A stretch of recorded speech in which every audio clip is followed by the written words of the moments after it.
Oh my God, this is right now.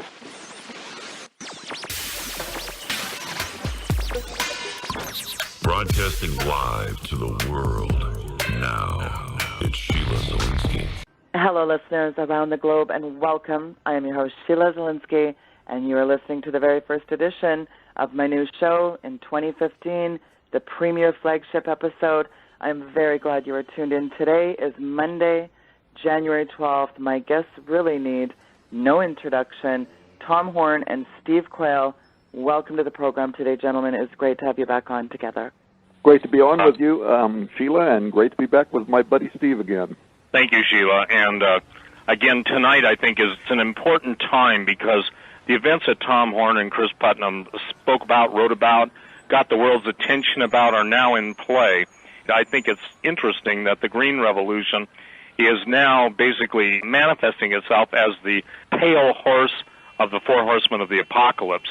I don't believe people can even begin to grasp what is taking place before them with the Agenda 21, with all of Tom and Chris Putnam's research on the Vatican, on obviously the Lucifer telescope at Mount Graham, binocular telescope, all the instrumentation.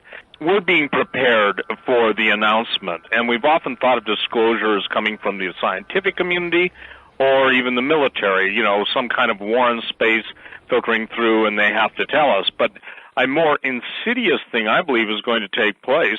And, I asked Tom if he would address that right out of the chute with you on your show today, Sheila, and that's what happens if it is the key lead religious figure in the world who the whole world goes after, announcing that we're not alone, that our space brothers are here, and he produces an alien emissary. Can you imagine what that would look like to the Bible-believing Christians? So, Tom, let's address that. Yeah, it's very interesting. While the world right now is mostly fixated on the fact that the Pope has announced that he's going to visit the United States, he's going to call together the world's religions to get them to agree to a green agenda, preparing a rare encyclical. And it's that encyclical or one that is to follow it that may have something to do with what you are talking about. Because I have Catholic friends. As you know, we were even able to get the Pope's astronomer to sit down and talk with us, 5 different interviews, and the work that we did on Vaticana, we got permissions to go up to the top of Mount Graham, where we met with the Jesuits up there. So thankfully, we've been blessed with some of the right people who can put us in touch with some of the right other people, right, and information. And what we're hearing, though, is that there is this encyclical, but something else that Pope Francis is working on that's very intriguing. And what we believe is it's going to accommodate this kind of newly celebrated astrotheology of Rome's top astronomers, their theologians, a lot of the stuff that's in Vaticana, right? Whether this is somehow going to fulfill the Catholic prophecies of the coming man of sin, the seed of Satan, either as an alien serpent savior or as some kind of a deceiver that points mankind to a god of another world. And I would want people that are listening to this program, since Sheila says that it also focuses on prophecy, to understand that the Bible describes both the false prophet, is that Petrus Romanus, is that the final pope, and the Antichrist as having allegiances and endowments that are not from this earth. When they arrive, it describes them as having the ability to call fire down from heaven, for instance, suspected to be the host location of aliens. But the prophet Daniel kind of even gets closer to the grit on this, in that he says their belief system is actually going to honor a strange alien god.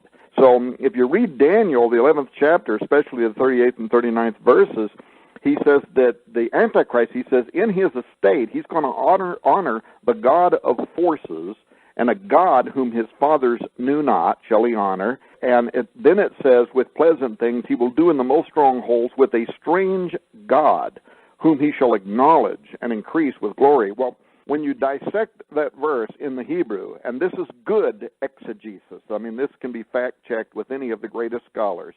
When you look at that verse in the Hebrew, God of fortresses, that's Baal Shemam, literally the Lord of the atmosphere, of the heavens, of the outer sphere. And then the phrase, a strange God, in the Hebrew can literally be rendered an alien God.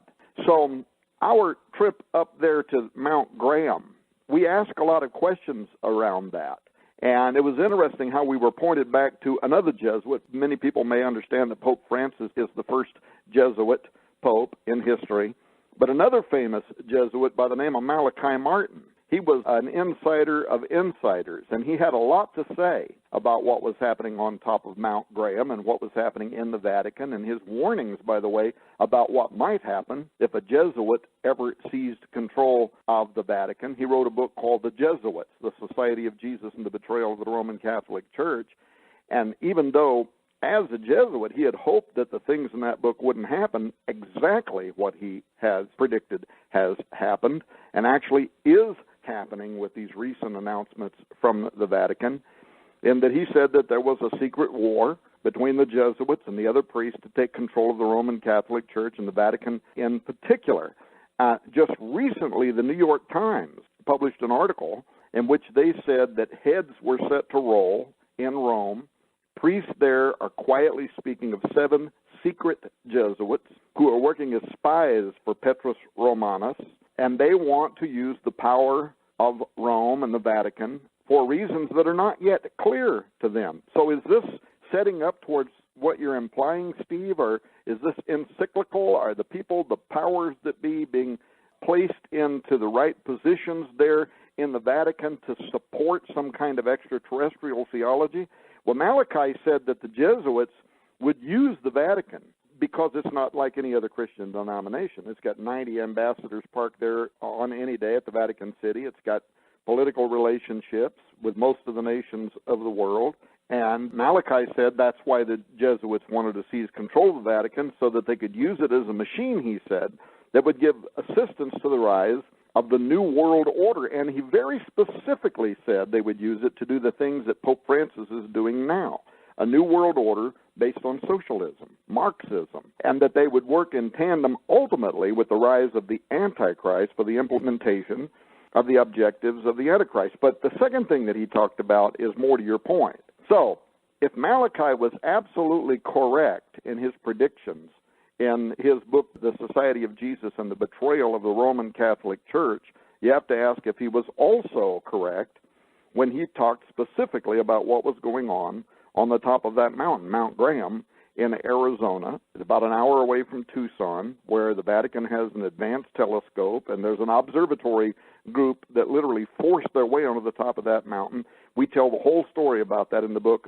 in Extra Vaticana, how the Apache Indians, the other Indian tribes, sued them in federal court, tried to stop them, and actually took an act of Congress to overturn what both the environmentalists and the Indians there were trying to do so that they could get up on that mountain. But when Art Bell, some years ago, on Coast to Coast AM, was interviewing Malachi Martin, and he asked him very specifically, he said, "Father, why did the Vatican force themselves on the top of that mountain in Arizona, and why are they so heavily invested in the study of deep space?"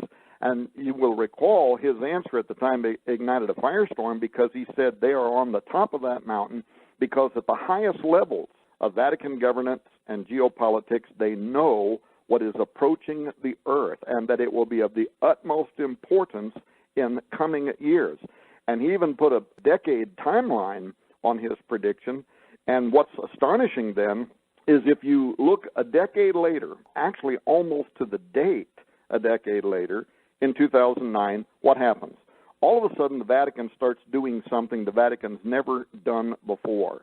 They call for an astrobiology study week. They have the Pontifical Academy of Sciences, which, by the way, Francis just met with in secret this week. Is that a prelude to something that's coming up in either this or the next encyclical? Well, he's meeting with them. But those scientists for the Vatican, they came together. They brought together the most powerful astronomers in the world, geologists, theoretical physicists like work at CERN. But they also brought in theologians. And that whole week, they started discussing what they've never stopped discussing since, and that is, what would the impact on faith be, on religion be, given the disclosure or the discovery of advanced extraterrestrial intelligence in the universe? If we suddenly do what Steve Quayle has just asked, and tomorrow morning we wake up and all of a sudden it's on every major news station. Here's the President of the United States of America. Here's the presidents of Europe and China, Gog Magog, and they're standing there, and right in front of them is Petrus Romanus, the final pope on the 800-year-old prophecy of the Catholics, and he is saying, we have an announcement to make. We are in contact with extraterrestrial intelligence. Or we have an announcement to make, they're here. That first event literally set in motion a whole series of other things, not just religion. The Royal Society, almost immediately after the Vatican started this whole question about what will the impact on faith and religion be given the official disclosure of extraterrestrial intelligence, the Royal Society, which is the oldest scientific body in the world, they come together. They convene a meeting, this 350-year-old society, and they invite the Vatican's representation to also join with all these scientists that are coming from around the world. And they're asking the same question: what will the impact on faith be, on Christians in particular be, given the detection of extraterrestrial life? Well, media was in a frenzy. Steve, you and I did shows at that time because the Vatican had sent out Jose Gabriel Funes. He's the leader of the VORG, the Vatican Observatory Research Group, and he has a historical connection, by the way, with Pope Francis. But he's the head of the Vatican Observatory Research Group. They sent him out. He starts lobbing these little softballs out there to the media saying, well, we're just talking about this just in case. The Vatican, we've made some mistakes in the past. We don't want to repeat any of those issues by trampling on scientific thought, etc. But then he starts saying something different. He starts saying, the extraterrestrial is our brother. Now, how he knows that is still a question mark. Furthermore, he says, it's not only incompatible with Christianity to believe in extraterrestrial intelligence, but if you do not believe in extraterrestrial intelligence, you are a heretic, because that puts limits on God's creative ability.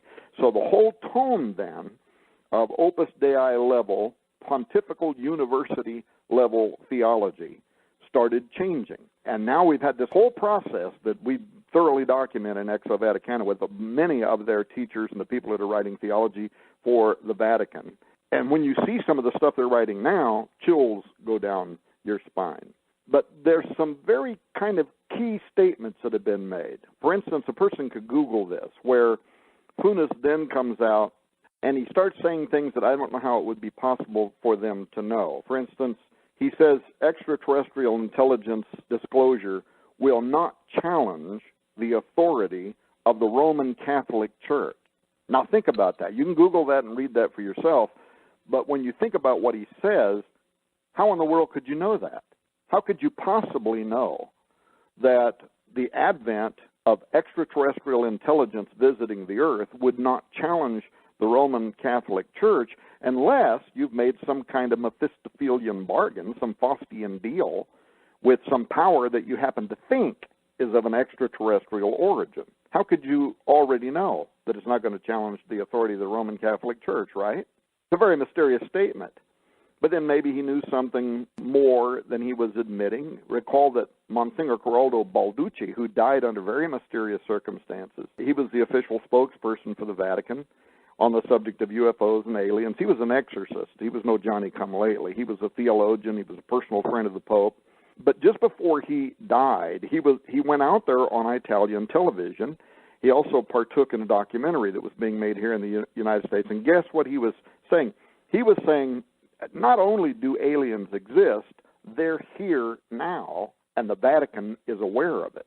So here you have an exorcist for the church, an advanced degreed individual, and he starts saying these strange things. He says they're not angels, they're not demons, they're extraterrestrial people. And he says they're morally superior.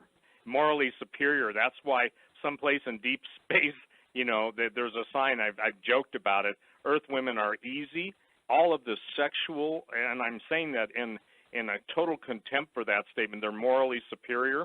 How long have you, Tom Horn, and I, and so many others been documenting alien abductions, dealing with traumatized people? I think that it's an astonishing admonition. Now, I believe that Balducci was assassinated.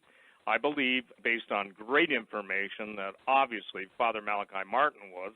But Balducci was basically, as an exorcist, I believe, when people look into him, his ability to discern the devil, to deal with the devil, and whether you like him or not, somebody thought he knew something that the world couldn't know at that point, so they offed him. They murdered him. They assassinated him. But again, the idea that they're morally superior, let me tell you, the aviary, Sheila, do you know what the aviary is? Sure. Yeah, I've heard of that. Yeah. They claim to have discs similar to what used to be the old laser disc. Some people say it's similar to the Dropa, D-R-O-P-A stones. Again, people can do an internet search on that. But they claim that they have proof that the aliens created Jesus, and it's all basically videotaped on the aliens' record-keeping medium, and that they intend to play that at the appropriate time. We did a talk radio program years ago on that, did we not? I think we did, but it's been like a decade ago. Well, the point being is this is a group of very elite individuals that have already come into contact with these beings. And so it's going to be interesting, Sheila, the fact that the deception is going to be so great. And we think we've seen great deception. We've only seen the beginning of it. But what's playing out now, it's not the staircase to heaven. It's a spiral staircase to hell. And I think that what Malachi Martin was talking about, and obviously the Windswept House, the Keys to His Blood, all the different books that he wrote, it's fascinating that he made the statement that Satan is enthroned in the Vatican. Absolutely right. And you said something about a staircase to heaven or a staircase to hell. I think that was something else that he understood about Mount Graham and never got a chance to write about.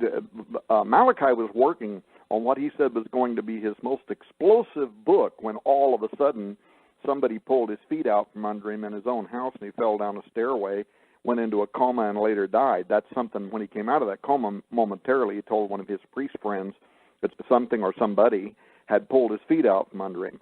And he fell down the stairway and went into a coma. And then what happened? He wakes up out of the coma, but who are his visitors? Is he being protected by police protection? I don't know what's happening. All of a sudden, he dies. His buddy just before that, Kunz, you remember, he was also a conservative Catholic. He was warning about the danger of the Jesuits invading the Vatican. What happens to him? He doesn't fall down no staircase. He's found with his throat slit from ear to ear.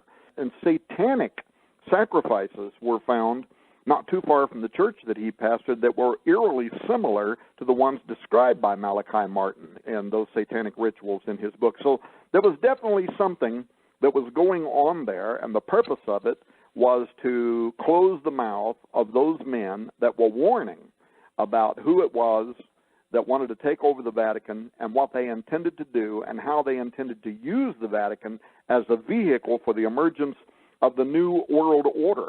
But back to the question about the staircase to heaven or hell, that was one of the things that Chris Putnam and I were amazed to discover when we come down off of Mount Graham. So we go up to Mount Graham. In the back of our mind is Malachi Martin. Malachi Martin says that they're using the Vatican's advanced technology telescope on the top of that mountain to watch something, to monitor something, he said, that is approaching the earth, and that it would be of the utmost importance in the coming years. So we go up there. We ask the different Jesuits that are on the top of that mountain, and we record some of the stuff that they told us inside of our book. We go from there up to the large binocular telescope that's also part of that observatory group on the top of that mountain, where the Lucifer device is. And we get unprecedented access. The technician was the top technician for the large binocular telescope, the LBT, and he spent the day with us, hours. And we have video film of us going up and down all 7 floors of that amazing device. In fact, there were some French astronomers who were there at the time, and they were making some adjustments on the large binocular telescope. It's the largest telescope of its kind in the world. But again, when we went on the top of that mountain, we had thought that the Native American Indians at the bottom of the mountain, that they had fought the Vatican and NASA and the Arizona State University to keep them from going on the top of that mountain. We thought that was true because they considered it holy ground. And then what we found out was that was not the case, that the indigenous people, the Apaches especially, they opposed the Vatican going on to the top of that mountain because they believe that mountain is a stargate. It's that stairway you're talking about to heaven or hell. And Based on that, by the way, Chris Putnam and I are going back, if we can. And this is something that you and I will also do some work together on. We have upcoming programs on both your television program that's going to be launched, also the Skywatch television. And by the way, Tom, Sheila has seen the same interview that you saw. I wanted her to have it. And then just to bring everybody up to speed, Timothy Alberino is looking at joining Chris Putnam. And Tom, unknowns to either one of us, is how the Lord was directing us. And I want to share something, Sheila. This will blow your mind. Do you remember what I said? I said, it's really weird, Tom, when we go on radio shows together, it's like a time lock, and instantly it seems like information starts to pour forth from that time on. Well, listen to this, Sheila. I get a call from a military former special operations guy, and he said, Steve, I just got a call from a friend of mine who's in the world of black ops. He's on his way up into the high Canadian frontier, if you will, and he said that a Stargate portal had opened up. The guy had photographs. Obviously, I don't get access to him. If I do, everybody gets access to him, but I don't have access to him. He said this guy was so frightened. He said to my friend, he said, I've seen battle, I've seen the worst of things, and I've seen horrors beyond description. But he said, but what I saw opening up, and he said, I can only describe it as a non-religious man, a literal gateway to hell. And he said 12-foot winged creatures, Sheila. And guess what? That happened yesterday. So how's this? A day later, I get a call, and the very subject matter that we're talking about, portals, stargates, Jacob's ladder, if you will, the events are literally, pun intended, opening up and opening upon us. So saying all that, it is a given fact of all the people that I've interviewed over the years that I guess you say I've had a Joseph's ministry / Watchman's ministry, I have never been able to refute from one independent source to another the fact that the aliens are already here. They already have their ambassadors. And everybody used to think that was the stuff of, the National Enquirer, the crazy stuff. But I would share with people, when you get 3, 4, 5 highly placed sources, whether in their finance, intelligence, the military, saying the same thing, you've got to believe that. And Sheila, I don't know if you've seen it, but I sent it to Tom, and yesterday I posted 2 Google patents. When Tom and I used to talk about transhumanism and singularity, the Borg, the combination, the end of mankind and the insertion of a hybrid race in our place, I guess you'd say I turned the switch of how far advanced they are. Google has a patent for downloading your entire being into an entire new body, and it's called the Eternal Life Patent. Then the other one is implanting the ability for people to communicate telepathically. So what I'm saying to people now is this. This is the year, 2015, is the year naivety and denial die, okay? I want to say that again. 2015 is the year that naivety and denial die. I think even one of the lead financial guys, Bill Fleckenstein, bright guy, made the statement just a couple days ago on King World News that 2015 is the year that fantasy dies. So let's just look at even the headlines of what's happened in Paris, France, with the terrorism and everything. Global upheaval is absolutely the order of the day, so that when it's time to hoist upon the world, whether it's the alien saviors coming to save us from our self-destruction, whether it's the space brothers coming to intervene in human affairs, the point is they still need global upheaval. So when you see the mainstream media come totally complicit, in my opinion, in absolutely not calling a duck, sitting ducks become dead ducks, and in the spirit realm, that's what we're being set up for, because people have not an active Bible-based faith based on the believing that God intervenes in human history.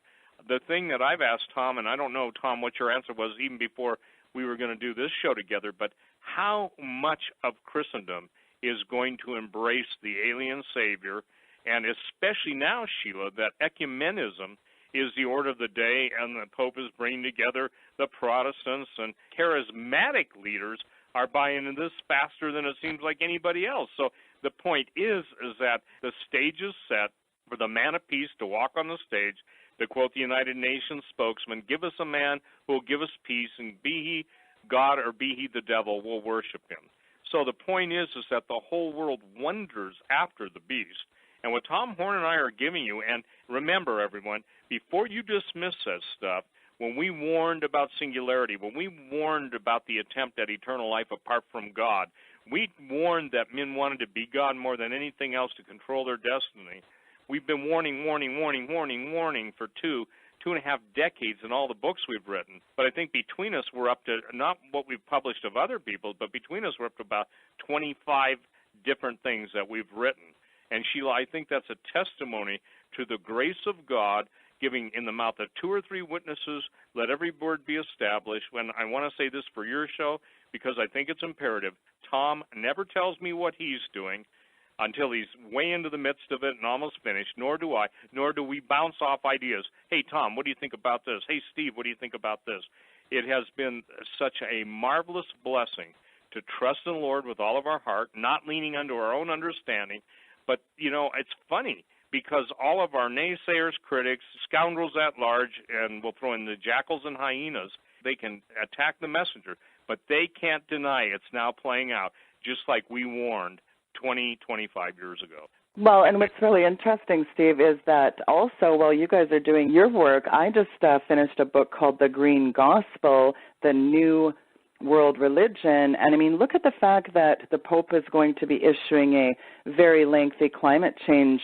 Catholics will have to address the moral imperative to worship or support Gaia. Tom, I want you to get into that. But when you connect the dots on combining the UN with the church, and there's a kind of this system developing right before our eyes, a veil about to emerge, so to speak, as a Revelation 13 beast, you know, the man on the scene, the man of the year, who is the world in love with right now, and who's the one talking about baptizing aliens.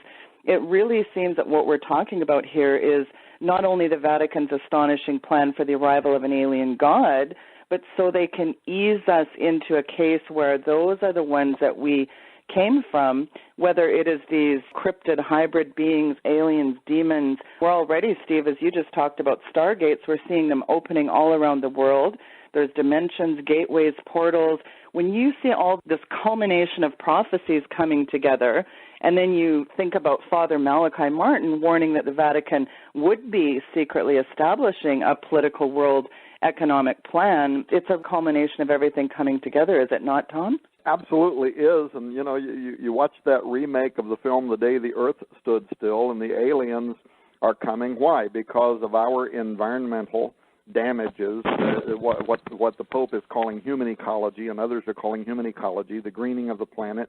Us gas-guzzling, beer-drinking, fat humanoids are doing so much damage to this sentient being called Gaia, the Earth, as a living, essentially it's ancient goddess worship, that we need to be stopped. And so is that why this Savior will appear? Is he going to take up the Pope's new green gospel? Is he going to say that we've been damaging the Earth and hurting the Earth, and the Earth is actually alive, and we don't know what we're doing, and so we're going to be forgiven of our ignorance, but we have to cease and desist immediately? I want to say something about that.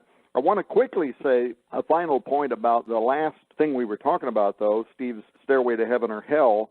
And because you have a lot of people that listen to your show, they study the Bible, and we kind of cut that off abruptly, and they might not understand that the idea that there are gateways, there are mountains, like the Apache Indian believe that Mount Graham, it's one of the 4 holiest mountains in the world to indigenous people. And why is it? And this is why we found out they were fighting the Vatican and NASA going on to the top of that mountain. By the way, it might also be why that mountain was picked by NASA, I think it is, and the Vatican. They were fighting them because that mountain to them is a gateway. It's a stargate. It's a portal. It's a place where other intelligence moves in and out of our reality. And that was shocking to us.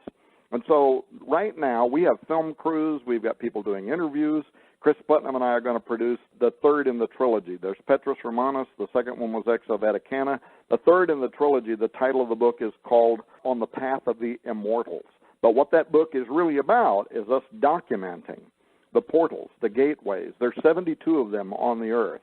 And we're going to be talking about those, but in particular, we're visiting some of them. Steve's got his friend Alberino also visiting those in Peru. So we're going to be doing a lot of documentation, gathering film, interviewing locals.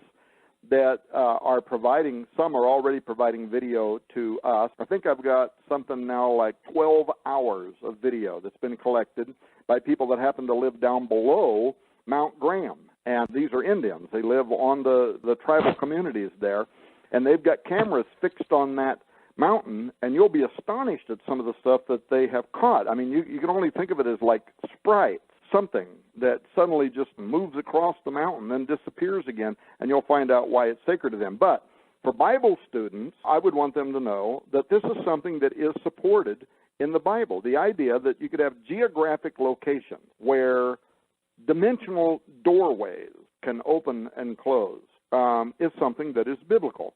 Note how Moses goes up to the top of Mount Sinai, specifically there to meet with God.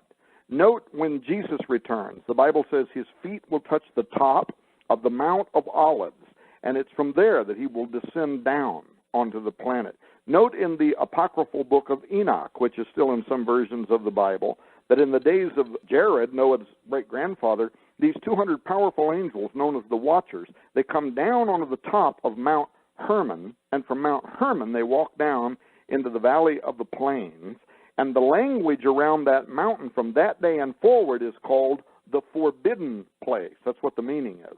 Years later, Jesus is talking to his disciples in Caesarea Philippi. He's facing Mount Hermon. He's right in that area, and this is where the Greeks had built, by that time, a dedicatory to the horned demon Pan, and right there he faces this gateway, and he says, the gates of hell shall not prevail against my church. Now, Steve mentioned a moment ago Jacob's ladder. What happens with Jacob in his night vision of the ladder? He wakes up in Genesis 28, read the story, he wakes up, he has seen angels ascending and descending from a very specific geographical location. It scares him, he gets out oil, he anoints the whole place. But what does Genesis 28 actually say that he says? He doesn't call it, and again, I corrected this last night, a lot of people say that he called it the house of God. That's not what he says. Read it. He says there is a gate here to the house of God. There is something like basically the Tower of Babel. There is a gateway that could literally lead into Shemayim. Of course, the Tower of Babel, this is, Genesis 10, Cush begets Nimrod. Nimrod becomes a mighty Giborim, offspring of the Watchers and Nephilim, and he begins to build a tower that will reach into Shemayim, the dwelling place of God, or the dwelling place of the Watchers, the creators. And again, I could go on, but you read all the Jewish writers about why he built it, what he did, but it was God himself that says, nothing shall be restrained from them which they have imagined to do. And what was it they imagined to do with that gateway, with that tower? To literally enter into the presence of God. Shemayim, he says they will do it. So he goes down and confounds the language. The Tower of Babel is never ultimately finished in its first objective. The Sumerians write about it. They give it a name, Adamananki. You know what that means? The gateway to God. So this is both biblical and historical, that there are locations on the earth that can be portals. It's biblical.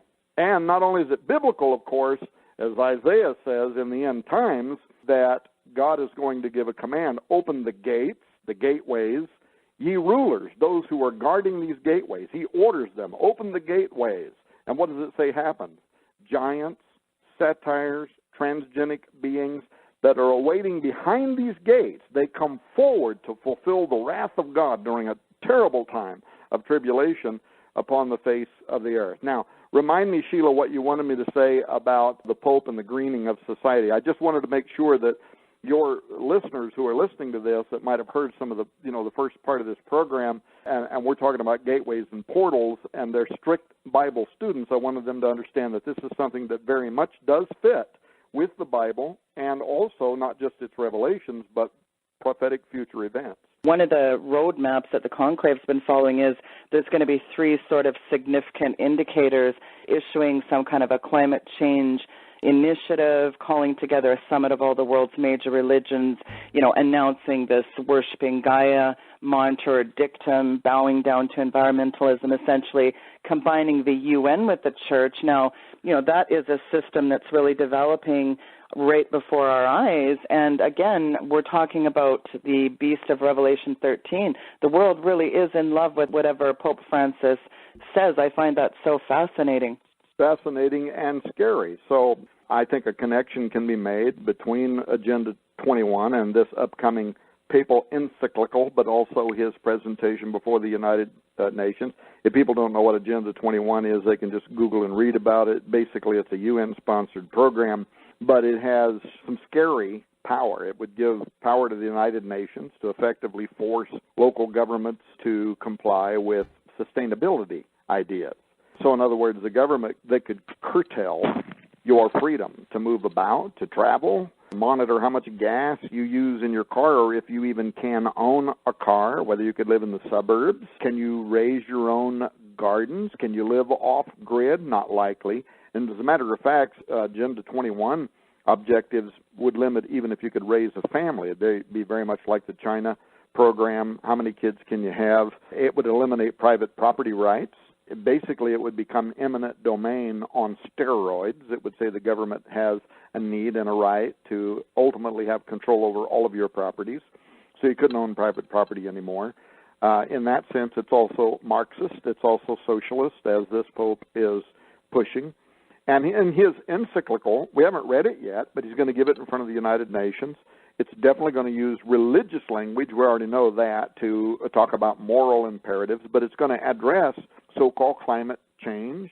And because he's using the phraseology already in his public presentations about, quote, human ecology, we already know he's going to place the blame for what ails the world on terrible humans doing terrible things to this wonderful divinity ecosystem known as Gaia, which you've written about. And I want to know a lot more about the book that you've written and that we hope to be able to publish. But the point is, doing this before the United Nations literally could mark the ascension of Petrus Romanus as the universal monarch of a new world order. And if it does, and it definitely could, then we're looking at the unfolding of potentially some of the greatest prophecy in the history of mankind. And this Pope's out there right now. What's interesting, years ago, one of the very first books I ever wrote, I talk about how when the Antichrist would appear, he would impose universal socialism.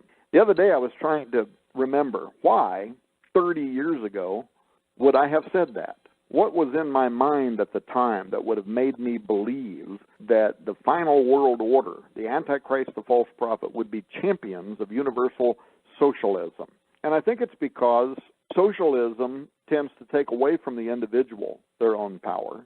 It basically, you work for the state, you work for the government. Everybody's made common. There's no capitalistic society anymore. And in that sense, they kind of own you. And now you have this Pope out there.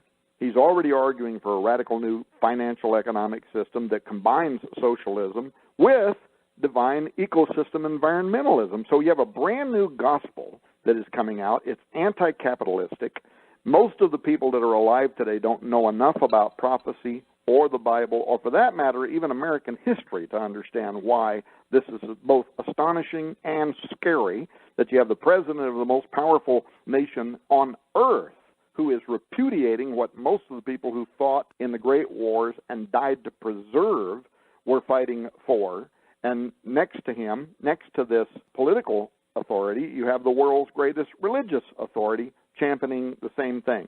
Go out and read all of his latest commentary on this, where he's demonizing those that disagree with, he doesn't call it Marxism, but it's Marxism. He's calling the free market system an economic system centered on worship of the god of money and the dynamics of an open free economy and finance. He's calling that a system that is based on lacking in ethics.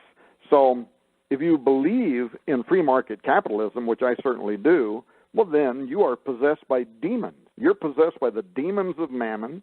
You lack genuine ethics. Tom, following that train of thought, he should start selling off the Vatican property, the Vatican furniture, and all the, the treasury. I think it's important that people understand that it's always like Margaret Thatcher said, the problem with socialism is eventually you run out of other people's money. But the thing that people are missing is a real message. Basically, look at the way the leaders come and I'll say this because I certainly don't want to offend anybody, kiss his hand or kiss his ring, okay? Mm-hmm.